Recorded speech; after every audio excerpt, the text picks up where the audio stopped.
For humans, the miracle of birth is one of life's most unforgettable experiences. But we're not alone. Sea creatures also undergo some pretty miraculous births too, but for slightly more bizarre reasons. From crazy pregnant crabs dancing in the moonlight to marine moms who give birth to millions, here are some of the craziest ways that sea creatures give birth.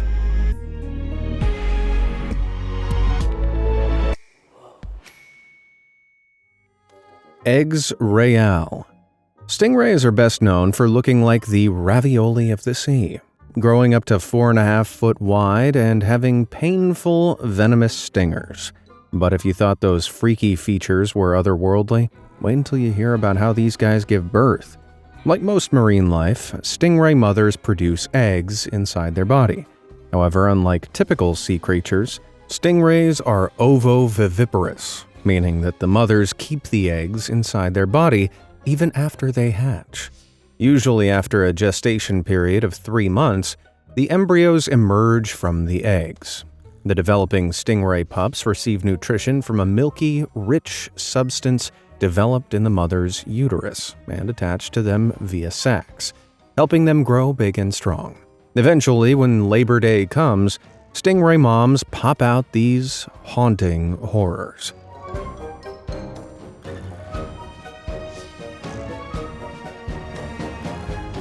Yeah, I wasn't lying when I said those embryos grow big and strong, jeez. And in fairness to the pups, they need it. Most juvenile stingrays start their lives away from their parents, so having the ability to swim and fend for themselves is crucial. But if you thought that stingray birth was alien-esque, well then strap in, because the nightmares don't end there. Guitarfish, another species of ray, are also ovoviviparous. However, one marine mama gave birth to something guaranteed to make your skin crawl. Rather than birthing fully fledged young, this mom gave birth to 4 babies who still had their yolk sacs attached, suggesting that she popped them out prematurely. Most rays don't give birth on the shore in this manner either, so it's likely that Mrs. Guitarfish was chased onto shore by a predator, and the stress of the ordeal forced her into an earlier-than-planned birth. I'll never be able to look at fried eggs the same way again. Painful pups. Okay, that's enough talking about stingray births for one day. Let's make things a little more lighthearted and focus on one of the sea's cutest creatures, seals. Ah, the doggo of the sea. Don't these guys just melt your heart? Although, before you get too carried away, you need to see the metal birthing methods of the elephant seal, which are less heart-melting and more soul-destroying. From September to November, the average 10-foot-long, 1,300-pound females arrive on shore on islands off the coast of South America, South Africa, and Australasia. About a week after arriving, they'll give birth to pups that they've been carrying for the last 7 months. And judging by what an elephant seal giving birth looks like, it's a day that those moms have been deeply fearing for those 7 months. Now, this may look like a double-headed mythological demon, but it's actually an elephant seal mother pushing one of these pups out head first. And considering that these pups weigh around 88 pounds and stretch over 4 feet long, it's no easy task. Ouch. Painful as the pregnancy may be, it's all worth it in the end for the determined elephant seal mom. I mean, who wouldn't want to look after this little angel? I've just got one question. Is the guy that took this photo okay? Sharky snack. Whether it's their sharp, serrated teeth, creepy eyes, or chunky 10-foot length, sand tiger sharks are one of the ocean's most hardcore inhabitants. But if you think their appearance is metal, you haven't heard what happens during their pregnancy. For humans, the womb is a peaceful, cozy home for fetuses to develop. Sadly, the same can't be said for sand tiger sharks. Females have 2 uterine horns that during pregnancy house 6 to 9 embryos in each uterus. Yet, sand tiger sharks have one of the lowest reproductive rates out of all sharks. So where are all the babies going? Well, their siblings' gut, that's where. In what's known as intrauterine cannibalism, the developing embryos are munched up by the largest sand tiger shark embryo until only one remains. Some of the sand tiger shark's closest relatives, including great whites and mako sharks, produce embryos that consume unfertilized eggs in the uterus. But none boast the same grisliness as the sand tiger shark embryos, who happily eat their hatchling brothers and sisters. And you thought your siblings were bad. When two killer pups eventually emerge from each uterus, they're already over 3 feet long, big enough to protect them from most predators and make themselves capable killers. Forget about eating greens. Munching down on siblings is what makes sand tiger sharks big and strong. Fortunately for them, that size comes in handy when putting off any would-be predators. Although I'm sure if those predators knew that these pups had devoured all of their brothers and sisters inside their mom, that would work as a pretty effective warning, too. Jeez, it's kind of hard to figure out which of these births is worse. If you had to go through one of these bizarre birthing methods we've seen so far, which would it be? Let me know down in the comments below. Oh, and don't forget to hit those like and subscribe buttons while you're down there. Alright, what do we got next? Making a splash.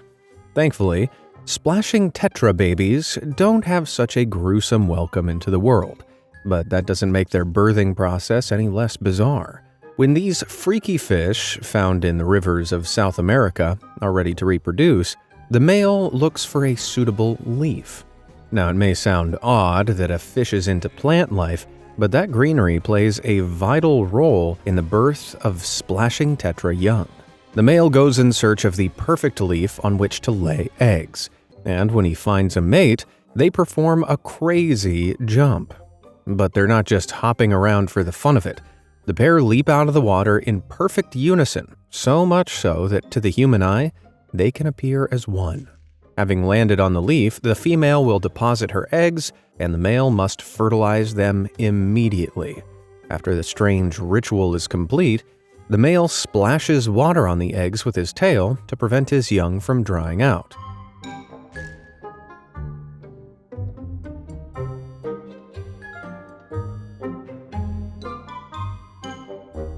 Now that's a baby shower. It may seem like a strange way to bring your kids into the world, but it's with good reason. By laying their eggs above the water, these parents save their young from any fish that would feast on their scrumptious spawn. After a couple of days of getting splashed by dad on their lofty leaf, the eggs hatch, and the fry plunge into the water. Now that's a parkour pregnancy. Mouth breeders. Leaves aren't the only peculiar place that you'll find fish fry. Residing in the waters off the coast of the Banggai Islands in Indonesia, male Banggai cardinal fish perform their paternal duty admirably. Reproduction begins with the female courting a male with a dance that he joins in with. It's more of a follow-the-leader kind of dance, a two-fish conga, if you will. But if she's impressed by his moves, she'll release around 40 eggs, which are fertilized by the male, although his job is far from over. After fertilizing the eggs, Dad opens his mouth wide and sucks all of them in. Oh no, his kids are about to become a small snack. Though he doesn't eat them. Instead, he scoops the eggs up in his mouth to incubate them. It may seem weird, but for fish like the yellow-headed jawfish, and of course the Banggai cardinalfish, this mouth brooding is the most reliable way to ensure their unhatched kids don't get gobbled up by another fish. But with this great fishy power comes great fishy responsibility. Because if Dad drops dead for some reason, there's not much chance of the fishy fry surviving either. If Dad does make it through the brooding period, there's one more teeny tiny problem. The eggs are always in the male's mouth, so he can't eat at all for a whole month. And here I am feeling sorry for myself if I don't get seconds at dinner. But before we all start applauding the Banggai cardinalfish dads, things don't always go smoothly. Males that haven't built up sufficient energy reserves are known to snack on their young. In fact, most of the time, not all Banggai cardinal fish make it out of their father's maw. On average, out of the 40 eggs, only about 20 fries make it.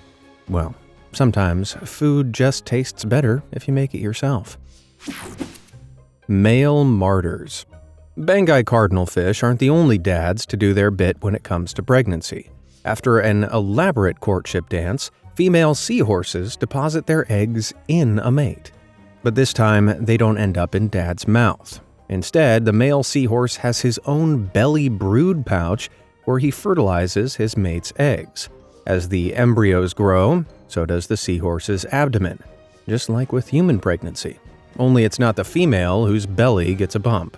It's not known for sure why seahorses have this gender reversal when it comes to pregnancy.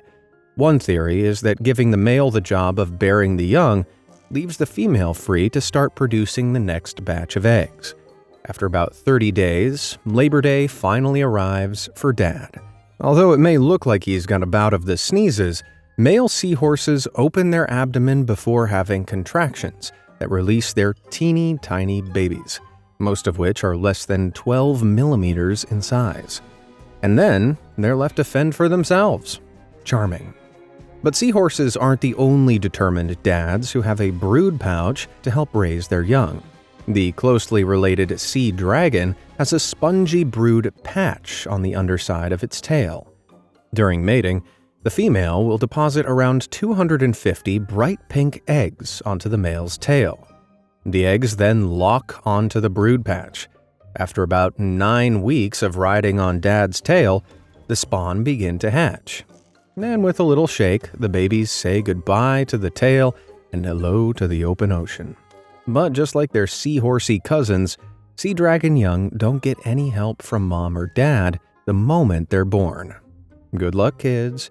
Another close relative of the seahorse and sea dragon, known as the pipefish, completes the trio of fishy fathers. Female pipefish drop up to 40 eggs into the brood pouch of the male's belly. Here, they fertilize the eggs and carry them until the offspring hatch a couple of weeks later. Sounds like loving dads, right? Well, not entirely. Male pipefish are pretty picky parents, to put it lightly. These guys are known to selectively remove youngsters from their pouch if they've mated with an unattractive female. Harsh as it is, males are likely to put more resources into broods from larger, more attractive females. Does personality count for nothing in the fish world? If that wasn't brutal enough, male pipefish can also turn to cannibalism if the pregnancy gets too tough. If they're running low on food supplies, the dad-to-be will literally absorb some of his own brood for nutrition. Forget great whites, pipefish fathers may be the most cutthroat creature of the sea. Surprising as it sounds, there are some dads out there who actually are happy with their batch of young. When birthing time comes, the young blast out of dad's belly. Nice to know there are some good guys out there. Loyal lump suckers. Luckily, not all fishy fathers resort to devouring their own young at the first opportunity. Lump suckers may not have the most glamorous name of all sea creatures, but that doesn't stop them from putting their bodies, which range from less than an inch long to up to 2 feet, depending on the species, on the line for their kids. Literally. During mating season, males compete to create the best nest to lure a female's attention. The lady lumpsucker will then pick her favorite and lay around a jaw-dropping 350,000 eggs before swimming off and leaving the guys to take care of things. And boy, do they take care of things. Dad will remain with his eggs by attaching to nearby rocks, with a sucker formed from modified pelvic fins that have evolved into suction discs. The male's job is to protect the eggs from predators and fan water over them to keep them oxygenated. Seems easy enough, right?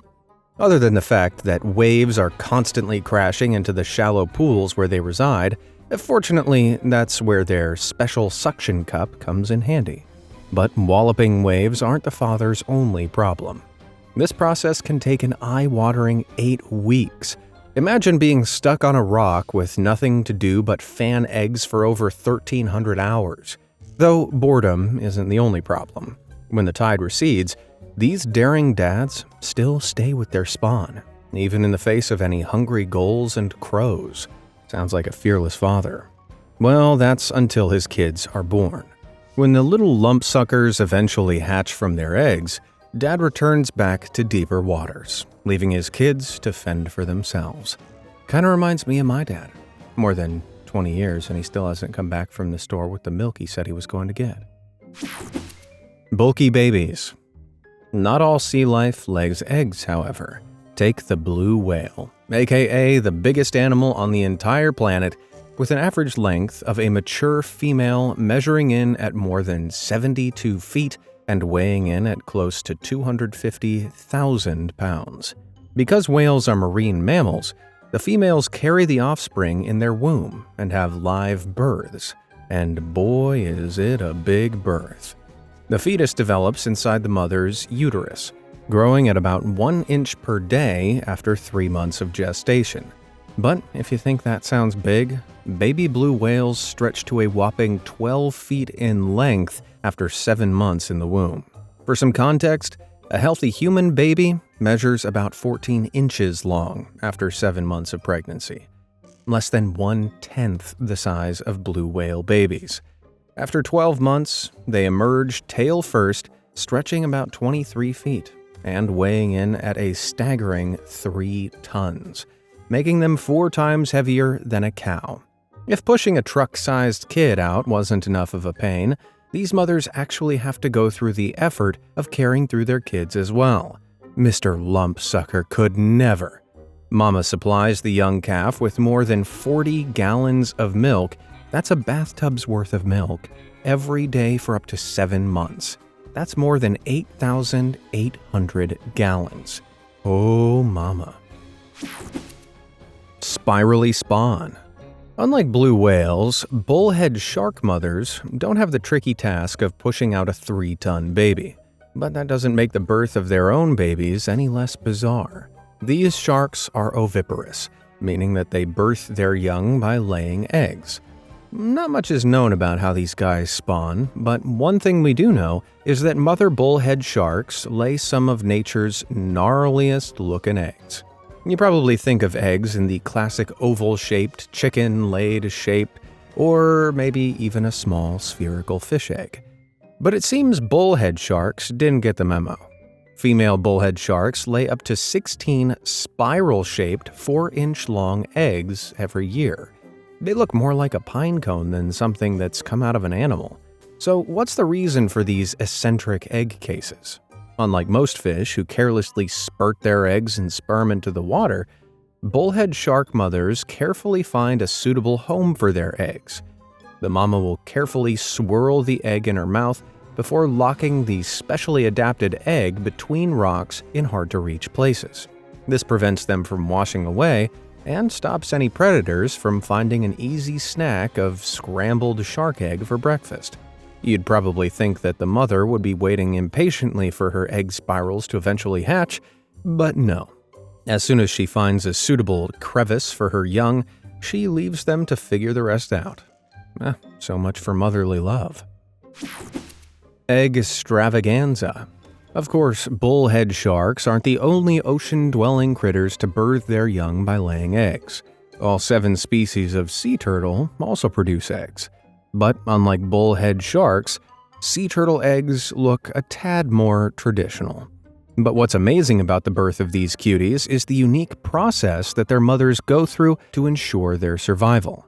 Adult sea turtles spend their life at sea, with females only ever leaving the water to lay their eggs. Pregnant females utilize the Earth's magnetic field like a GPS, using it to locate the beaches where they themselves hatched years before, which they'll head to en masse. But what's the reason for this? Are sea turtles sentimental? Well, not exactly. Female sea turtles from different islands tend to have specific genes which vary in what they're immune to. So, returning to the island where they were born aids their babies in fighting off local diseases. But before their babies are actually born, these mamas have to lay their eggs. Using their back flippers, the females dig a nest in the sand before popping out around 110 golf ball-like eggs. All of a sudden, sea turtles have gotten a lot less cute. After mom is finished up, she returns to sea, leaving the eggs to incubate in the warm sand for about 60 days. Eventually, the eggs hatch, usually at night, giving the hatchlings a better chance of avoiding predators on their journey to the water. And it seems like they need all the help they can get, considering only about 1 in 1,000 turtles survive to adulthood, with many either suffering from dehydration or falling prey to predators. Just as well mama popped out so many eggs then. Clawsome mothers.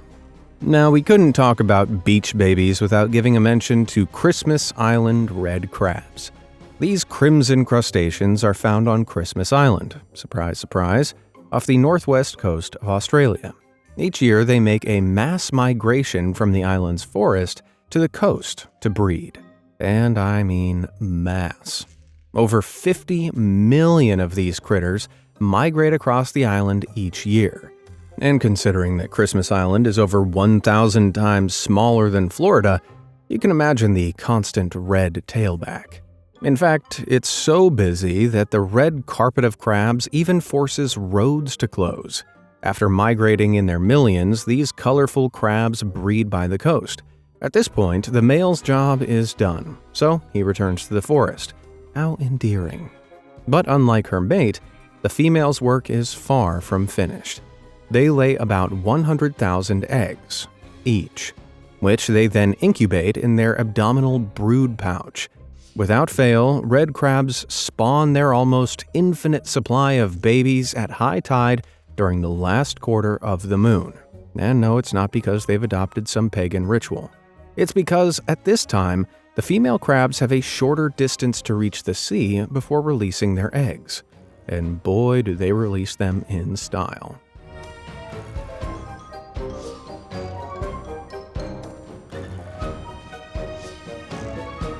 Those are some mom dance moves for sure.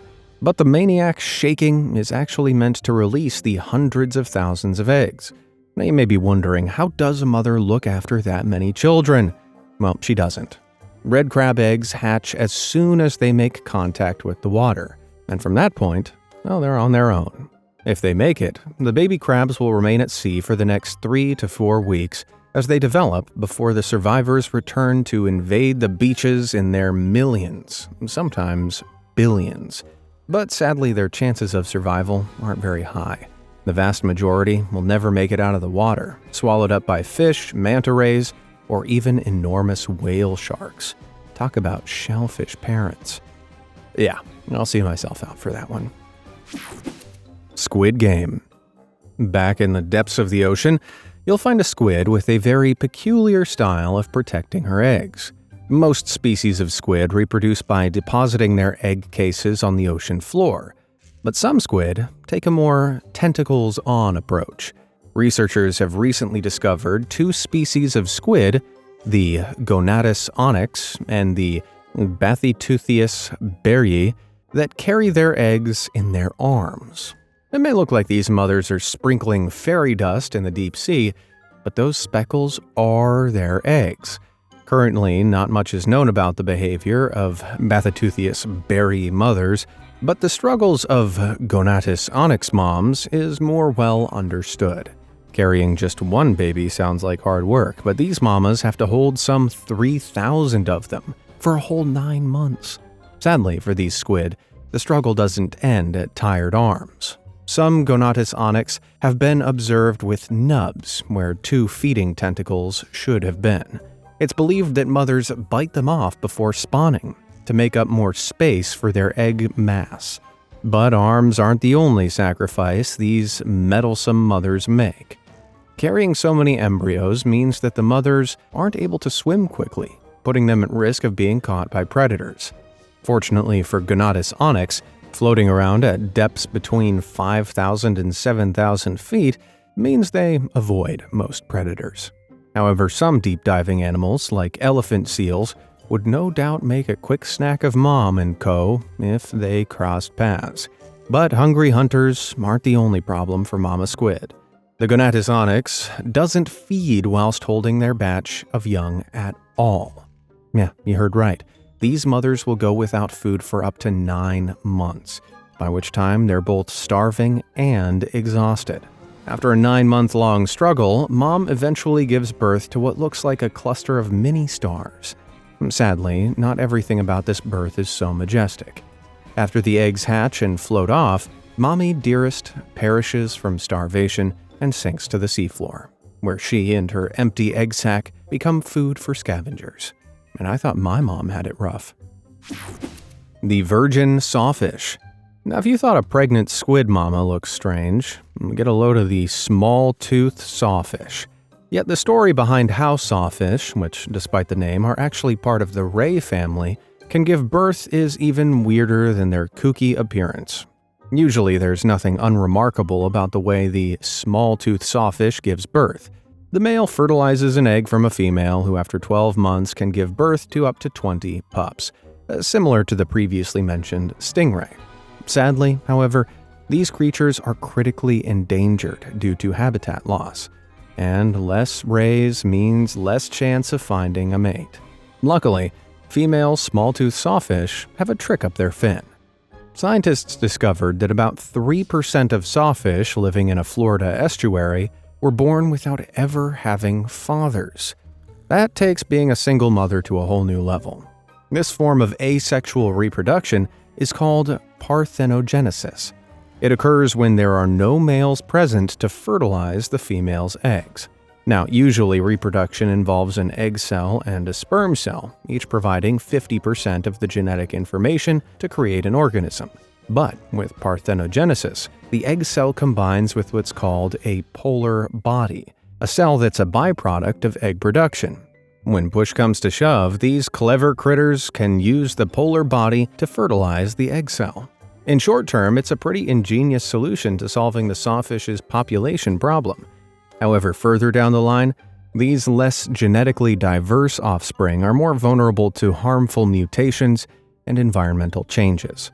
Even so, if it wasn't for these marvelous mamas and their virgin births, the whole species may have already been wiped off the face of the earth. Spawn-spraying sunfish.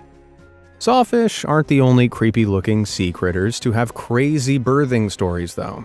Sunfish are huge ocean dwellers that can reach 10 feet fin to fin and weigh more than 2,200 pounds that look more like a massive pancake than something you'd expect to find in the ocean.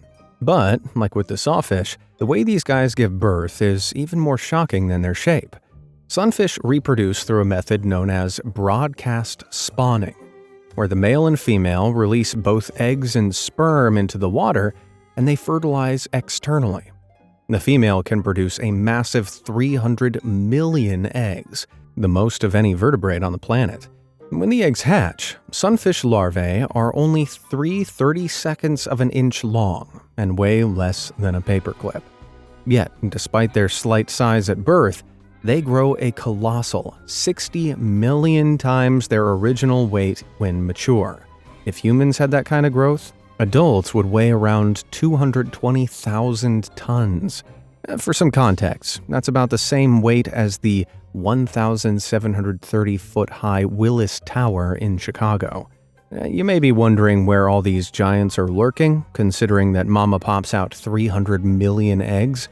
Well, the chances of a sunfish egg surviving are pretty slim, with just 0.0003% of sunfish larvae surviving to tell the tale of their birth and colossal growth.